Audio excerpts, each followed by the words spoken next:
As I have made very clear, I will not accept a bad deal for the American people. As we endeavor to stabilize our relationship, we're also carefully monitoring the situation in Hong Kong. The world fully expects that the Chinese government will honor its binding treaty made with the British and registered with the United Nations, in which China commits to protect Hong Kong's freedom, legal system, and democratic ways of life.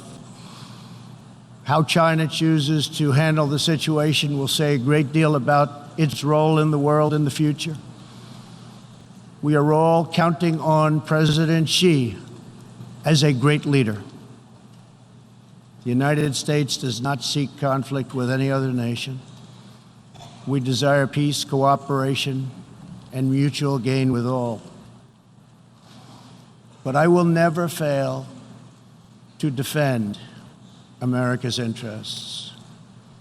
One of the greatest security threats facing peace-loving nations today is the repressive regime in Iran. The regime's record of death and destruction is well known to us all. Not only is Iran the world's #1 state sponsor of terrorism, but Iran's leaders are fueling the tragic wars in both Syria and Yemen. At the same time, the regime is squandering the nation's wealth and future in a fanatical quest for nuclear weapons and the means to deliver them. We must never allow this to happen.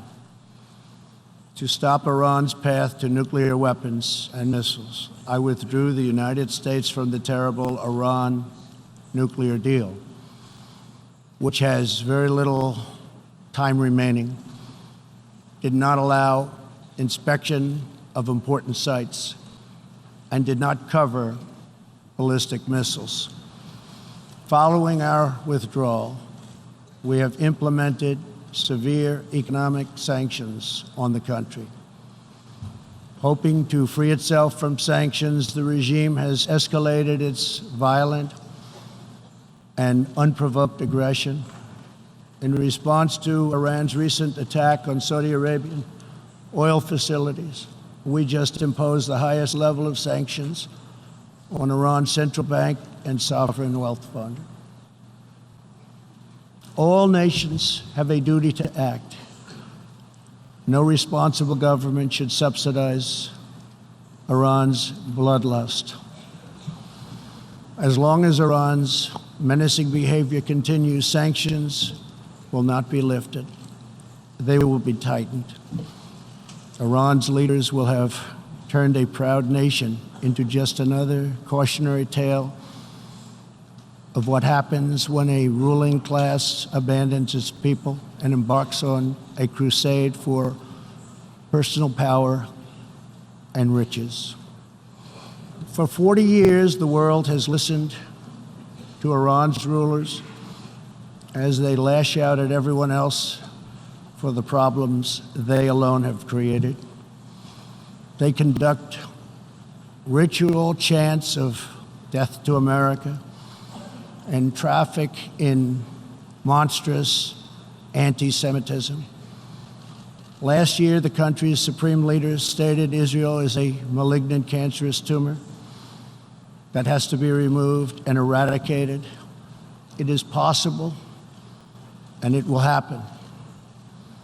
America will never tolerate such anti-Semitic hate. Fanatics have long used hatred of Israel to distract from their own failures. Thankfully, there is a growing recognition in the wider Middle East that the countries of the region share common interests in battling extremism and unleashing economic opportunity. That is why it is so important to have full, normalized relations between Israel and its neighbors. Only a relationship built on common interests, mutual respect, and religious tolerance can forge a better future. Iran's citizens deserve a government that cares about reducing poverty, ending corruption, and increasing jobs, not stealing their money to fund and massacre abroad and at home.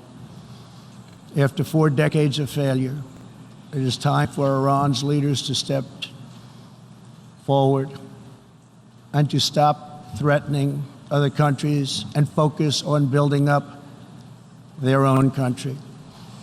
It is time for Iran's leaders to finally put the Iranian people first. America is ready to embrace friendship with all who genuinely seek peace and respect. Many of America's closest friends today were once our greatest foes. The United States has never believed in permanent enemies. We want partners, not adversaries.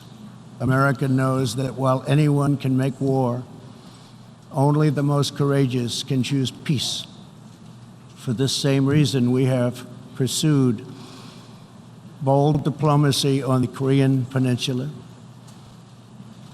I have told Kim Jong-un what I truly believe, that like Iran, his country is full of tremendous untapped potential, but that to realize that promise, North Korea must denuclearize.